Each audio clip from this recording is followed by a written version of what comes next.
Kayamkulam Puthiyidam residence association പുതുവസന്ത രാവ് 2026 എന്ന പേരിൽ പുതുവത്സരാഘോഷം സംഘടിപ്പിച്ചു. നഗരസഭാ ചെയർമാൻ ശരത് ലാൽ ബെല്ലാരി ഉദ്ഘാടനം നിർവഹിച്ചു.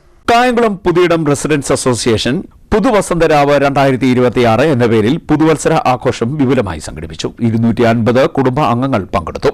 കായംകുളം നഗരസഭാ ചെയർമാൻ ശരത് ലാൽ ബെല്ലാരി ഉദ്ഘാടനം നിർവഹിച്ചു. ഞാൻ ഉദ്ഘാടനം ചെയ്യുന്നത് കാരണം എൻ്റെ വാർഡിൽ പോലുള്ള ഒരു അസോസിയേഷൻ വിളിച്ചിട്ട് എനിക്ക് പോകാൻ ഇതുവരെ പറ്റിയില്ല. മിക്കവാറും അതൊരു പരാതിയായി വരാൻ സാധ്യതയുണ്ട്. പക്ഷേ ഇവർക്ക് ഞാൻ വാക്ക് പറഞ്ഞതുകൊണ്ടാണ് ഇന്ന് ഈ പരിപാടിയിൽ എനിക്ക് പങ്കെടുക്കാൻ പറ്റിയത്. വളരെ സന്തോഷമുണ്ട്. ഈ നേരത്തെ പറഞ്ഞതുപോലെ ശരത് ലാൽ ബെല്ലാരി, എൻ്റെ ഒറിജിനൽ നെയിം ശരത് ലാൽ എന്നുള്ള കാര്യം ആർക്കും അറിയില്ല.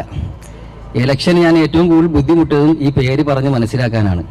കാരണം ബെല്ലാരി എന്ന് വിളിച്ച് സ്കൂളിലെ സാറുമാർക്കും നാട്ടിലുള്ളവർക്കും എല്ലാം ഈ പേരേ അറിയത്തുള്ളൂ. അതിന് 5 ദിവസം ഞാൻ കഷ്ടപ്പെട്ടു എൻ്റെ സ്വന്തം പേരെന്ന് പറഞ്ഞ് മനസ്സിലാക്കാൻ. അപ്പം അങ്ങനെ ഒരു പേര് കിട്ടി ഇന്ന് കേരളം മൊത്തം അറിയുന്ന ഒരാളായി മാറി. ബെല്ലാരി എന്ന് പറഞ്ഞാൽ 2006 സിനിമയ്ക്ക് ശേഷം ആരോ വിളിച്ചൊരു പേരാണ്. അത് ഇന്ന് കേരളക്കരെ ഏറ്റെടുത്തു. അപ്പം ആ പേരിലാണ് ഇപ്പോഴും അറിയപ്പെടുന്നത്. ഇപ്പോഴും ഒറിജിനൽ പേര് വാർഡിലുള്ളവർക്കല്ലാതെ മറ്റാർക്കും അറിയില്ല. അപ്പം അതിലും വളരെ സന്തോഷമുണ്ട്.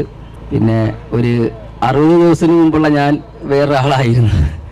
ഈ 60 ദിവസത്തിന് ശേഷം ഒരു ഇലക്ഷൻ വരികയും ജീവിതത്തിൽ ഒരിക്കൽ പോലും ഒരു കൗൺസിലറായി മത്സരിക്കണമെന്ന് എങ്ങും ആഗ്രഹിച്ചിട്ടുമില്ല. അങ്ങനെ മനസ്സിലൊരു ആഗ്രഹം തോന്നിയിട്ടുമില്ല. പക്ഷെ ദൈവത്തിൻ്റെ ഒരു നിയോഗം പോലെയോ എൻ്റെ മാതാപിതാക്കളുടെ ഒരു പ്രാർത്ഥന പോലെയോ ഇന്നീ സദസ്സിൽ നിങ്ങളുടെ മുന്നിൽ കായംകുളത്തിൻ്റെ ഒരു നഗര പിതാവായി വന്ന് സംസാരിക്കാനുള്ളൊരു അവസരം ദൈവം എനിക്ക് തന്നു. അതിലും വളരെ സന്തോഷം. ഒരുപാട് വാക്കുകൾ പറഞ്ഞ് സംസാരിക്കാൻ ഇവിടെ ആൾക്കാരുണ്ട്. 2-3 പരിപാടിയും കൂടെ ഉണ്ട്. അപ്പോൾ കൃത്യസമയം പാലിച്ച് 6 മണിക്ക് തന്നെ എത്തി. അവിടെ 6:30ക്കാണ് കൊടുത്തിരിക്കുന്നത്. അപ്പോൾ ഒരു 10 മിനിറ്റോളം താമസിച്ച്. അപ്പം ഞാൻ ഒരുപാട് വാക്കുകൾ പറഞ്ഞ് നിങ്ങളെ ബോറടിപ്പിക്കുന്നില്ല. എല്ലാവർക്കും ഒരു പുതുവത്സരം 2026 നിങ്ങളുടെ ജീവിതത്തിലെ ഏറ്റവും വലിയ ഇതുപോലുള്ള അനുഭവങ്ങൾ ഉണ്ടാവട്ടെ. എനിക്ക് ഏറ്റവും പ്രിയപ്പെട്ട വർഷം 2025 കാരണം എന്നെ മാറ്റിയെടുത്തത് 2025 എന്ന വർഷമാണ്. അപ്പം ഒരു പുതിയ തുടക്കമാണ് 2026. അപ്പോൾ എല്ലാവർക്കും ഒരു ഹാപ്പി ന്യൂ ഇയർ കഴിഞ്ഞു. എന്തെങ്കിലും ഒരു പുതുവത്സര ആശംസകൾ നേർന്നുകൊണ്ട് ഞാൻ എൻ്റെ വാക്കുകൾ നിർത്തുകയാണ്. നന്ദി. അസോസിയേഷൻ പ്രസിഡന്റ് വിക്രമൻ നായർ അധ്യക്ഷത വഹിച്ചു. ഒരു ഓടിച്ചിട്ട് നിങ്ങളുടെ അടുത്ത് ഞാൻ പറയുകയാണ്, നമ്മളെല്ലാ കുടുംബങ്ങൾക്കും KPRAയുടെ കലണ്ടർ നൽകാറുണ്ട്. നമ്മൾ എല്ലാ വർഷവും എല്ലാ ഭവനങ്ങളും സന്ദർശിച്ച് കരോൾ സന്ദേശം നൽകാറുണ്ട്. നമ്മൾ പുതുവർഷാഘോഷം നടത്താറുണ്ട്.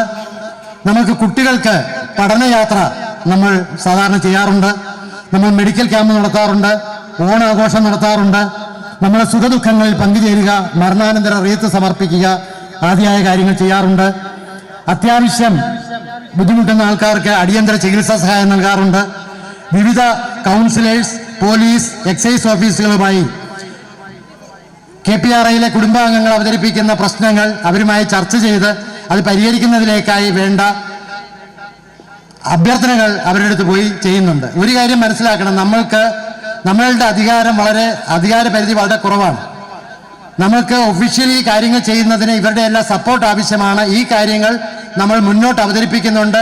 ആയതിനു വേണ്ട നടപടികൾ ചെയ്തു കിട്ടുന്നതിലേക്കായി നമ്മൾ കൂടുതൽ അവരെ പ്രഷർ ചെയ്യാറുണ്ട്. നമുക്കൊരു ലൈബ്രറി ഉണ്ട്. ആ ലൈബ്രറി നല്ല രീതിയിൽ ആൾക്കാർ ഉപയോഗിക്കുന്നില്ല എന്നുള്ള ഒരു ദുഃഖം ഈ അവസരത്തിൽ ഞാൻ പങ്കുവെക്കുകയാണ്. ഒപ്പം ഇന്ന് ഒരുപാട് കുട്ടികളൊക്കെ ഇവിടെ പങ്കെടുക്കുന്നുണ്ട്. അവരോട് പറയുകയാണ്, ലൈബ്രറി ഉപയോഗം അനുസരിച്ചിട്ടായിരിക്കും അടുത്ത കുട്ടികളുടെ പഠനയാത്ര.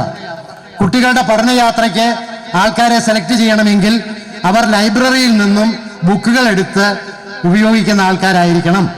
അസോസിയേഷൻ സെക്രട്ടറി അനീഷ് സ്വാഗതം പറഞ്ഞു. അസോസിയേഷൻ ട്രഷറർ ബി ഷീല നന്ദി പറഞ്ഞു. നഗരസഭാ ചെയർമാൻ ശരത് ലാൽ ബെല്ലാരി, 35ാം വാർഡ് കൌൺസിലർ പുളിയറ വേണുഗോപാൽ എന്നിവരെ പൊതുസമ്മേളനത്തിൽ ആദരിച്ചു. KPRAയുടെ പരിധിയിൽ വരുന്ന വിവിധ പ്രദേശങ്ങളിൽ ജനങ്ങൾ അനുഭവിക്കുന്ന പ്രശ്നങ്ങൾ നിവേദനമായി നഗരസഭാ ചെയർമാനും കൌൺസിലർമാർക്കും നൽകി. ആവശ്യമായ നടപടികൾ സ്വീകരിക്കാമെന്ന് ചെയർമാൻ ഉറപ്പ് നൽകുകയും ചെയ്തു.